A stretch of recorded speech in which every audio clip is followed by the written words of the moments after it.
ପିଆଜି ଡାକ ଯାଉଛନ୍ତି ଦୟା ପୂର୍ବକ କହି ଦିଅନ୍ତୁ କେଉଁପରି ଭାବରେ ତୁମର ପ୍ରେତାତ୍ମାଟା ବୈକୁଣ୍ଠରେ ସ୍ଥାନ ପାଇବ।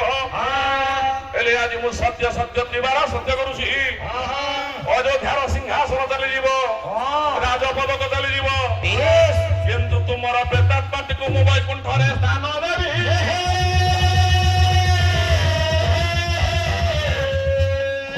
ପଣ୍ଡିତେ ସତ୍ୟ କରିଦେଲେ ରାଜା ଯଜାତି।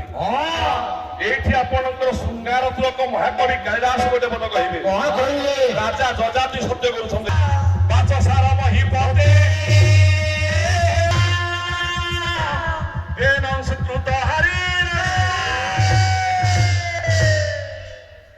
ପଣ୍ଡିତେ ଆପଣଙ୍କର ଶୃଙ୍ଗାର ତୁଳକ ମହାକବି କାଳିଦାସ କହିଲେ ମନୁଷ୍ୟ ମାନଙ୍କ ପକ୍ଷରେ ସତ୍ୟ କରି ସତ୍ୟ ରକ୍ଷା କରିବାଟା ହେଲା ସାର। ମାନ ରାଜା ମାନଙ୍କ ପକ୍ଷରେ ବଚନ ଦେଇ ବଚନ ରକ୍ଷା କରିବାଟା ହଉଛି ସାର।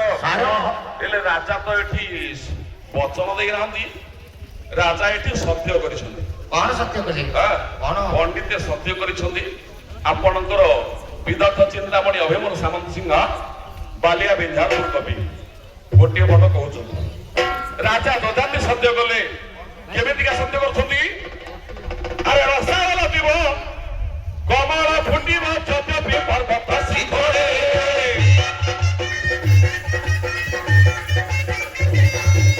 ରସାଳ ଦିବ ଫୁଟିବ ଯଦ୍ୟପି ପର୍ବତ ଶିଖରେ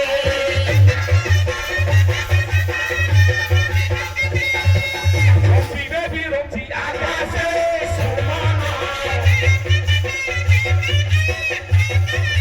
ରସିବେ ବିରଞ୍ଚି ଆକାଶେ ସମାନ।